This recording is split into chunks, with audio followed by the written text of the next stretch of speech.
नमस्कार मित्रों, मैं डॉक्टर घनश्याम मिश्रा प्रयागराज से आप सभी का अभिवादन करता हूँ। आज 12 जनवरी को पूरा देश राष्ट्रीय युवा दिवस के तौर पर मना रहा है। स्वामी विवेकानंद के जन्मदिन को, जो कि 1863 में कोलकाता में आज ही के दिन यानी कि 12 जनवरी को हुआ था। सन 1984 में भारत सरकार ने ये पारित किया कि 12 जनवरी को हम राष्ट्रीय युवा दिवस के तौर पर मनाएंगे और सन 1985 से विधिवत ये जो परिपाटी थी वो शुरू हुई। अगर सही अर्थों में कहा जाए तो आज भी भारतीय युवा का सबसे उज्जवल पक्ष प्रस्तुत करने का श्रेय स्वामी विवेकानंद को जाता है। वही सच्चे तौर पर भारतीय युवा का प्रतिनिधित्व करते हैं और प्रतिबिंबित करते हैं। मेधा के धनी स्वामी विवेकानंद या नरेंद्र नाथ दत्ता, जो उनका शुरुआत का नाम था, वो कायस्थ जो बंगाली होते हैं उस परिवार में उनका जन्म हुआ था कोलकाता में। उनकी माँ बहुत विदुषी थी, आध्यात्मिक तौर पर बहुत उन्नत थी। उनके पिताजी और जो कि कोलकाता हाई कोर्ट में लॉयर थे, उनसे उनको मेधा मिली। उसके अलावा उनके जो दादाजी थे दुर्गाचरण दत्त, वो भी बहुत अच्छे इंसान थे और उन्होंने भी 25 साल की उम्र में संन्यास ले लिया था। और तो ये सारे जो मिले जुले असर थे वो उनके व्यक्तित्व में आए और उन्होंने एक बहुत अच्छे स्कूल में शिक्षा पाई जहाँ पर कि एंग्लो इंडियन कल्चर था। उससे उनको बहुत कुछ दूसरे धर्मों को जानने का मौका मिला। फिर उन्होंने ब्रह्म समाज से जुड़ने के बाद हिंदू धर्म की कुरीतियों को भी समझा। इतना सब कुछ बहुत युवा अवस्था में जानने के बाद उनको वेदांत की तरफ अपना रुझान जान पड़ा और उन्होंने रामकृष्ण परमहंस के सानिध्य में अपनी आगे की जो ज्ञान यात्रा है वो जारी रखी। और 1893 में 30 साल की उम्र जब उनकी थी, उस समय उन्होंने शिकागो में वर्ल्ड पार्लियामेंट ऑफ रिलीजन में जो व्याख्यान दिया वो उनके जीवन का सबसे अभूतपूर्व पल बन गया। उनकी पहचान का एक ऐसा आधार बन गया कि आज भी हम उन्हें उस शिकागो के व्याख्यान से याद करते हैं। दूसरे दिन सारे अखबारों में उनके लिए बहुत तारीफ़ें लिखी गईं कि he is the brightest star orator of the world parliament of religion.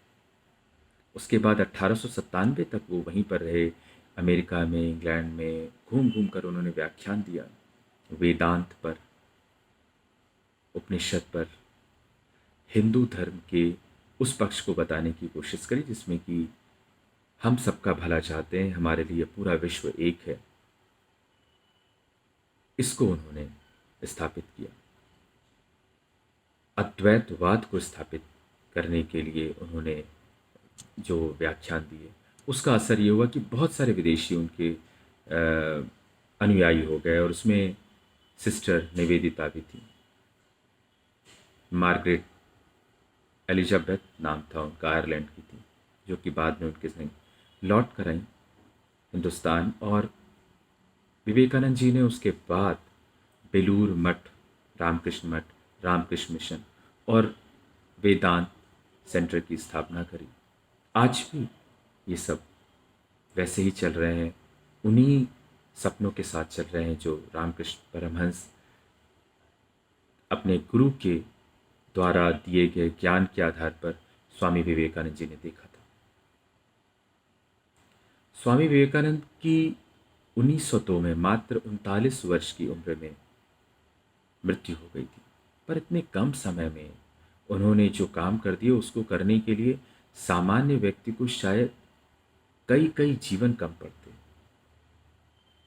तो उनका जो आध्यात्मिक ज्ञान था और जो उनका व्यावहारिक ज्ञान था, दोनों ही विलक्षण था। उनके कई किस्से हैं, बहुत हाजिर जवाब थे। एक बार अलवर के महाराज ने उनसे कहा कि स्वामी हो आप, सारे सुख सामान आपके पास हैं, तो फिर क्यों ऐसे घूमते रहते हो? तो उन्होंने कहा मुझे अर्थहीन लगता है, आप भी तो इधर उधर घूमते रहते हो, विदेश जाते रहते हो और तो महाराज को ये चीज़ चुभ गई। तो महाराज ने ऐसे कहा कि आप भगवान को मानते हो पर ये जो पत्थर को पूजते हो ये मुझे नहीं अच्छा लगता। तो उन्होंने कहा कि सही है, लेकिन हम भगवान को इसलिए मानते हैं क्योंकि हमारे लिए वो पत्थर प्रतीक है भगवान का, भगवान नहीं है पर वो प्रतीक है। महाराज को कुछ संशय हुआ तो उन्होंने कहा कि भाई ये जो आपकी पिताजी की तस्वीर टंगी है महल के बीचों बीच, दरबान से कहिए इस पर थूक दे। तो महाराज को गुस्सा आ गया। उन्होंने कहा ये कैसे हो सकता है? तो उन्होंने कहा क्यों, वो भी प्रतीकात्मक है, लेकिन आप उसे अपना पिता मानकर सम्मान देते हो। तो बहुत ही विलक्षण प्रतिभा थी, बहुत हाजिर जवाब थे। और विदेश में जब वो व्याख्यान देने गए थे तो एक ने किसी ने उनकी पगड़ी खींच ली कि आप इस पगड़ी से अपने आप को सन्यासी कहते हो, तो but you don't look like a gentleman. तो स्वामी जी ने तुरंत कहा कि आपके यहाँ दर्जी आपको जेंटलमैन बनाता है, हमारे यहाँ जन्म के बाद का हमारा किरदार हमको जेंटलमैन बना देता है, उसके लिए हमें पगड़ी या किसी कपड़े की ज़रूरत नहीं। तो ऐसी मेधा और प्रतिभा और ज्ञान के धनी स्वामी विवेकानंद सिर्फ युवाओं को नहीं, आप आज भी उनकी किसी भी किताब को पढ़िए, उनके व्याख्यान को सुनिए या उनके दृष्टिकोण को जानने की कोशिश करिए तो आपको लगेगा कि अपनी उम्र से कहीं ज़्यादा उनकी समझ, सोच और ज्ञान था।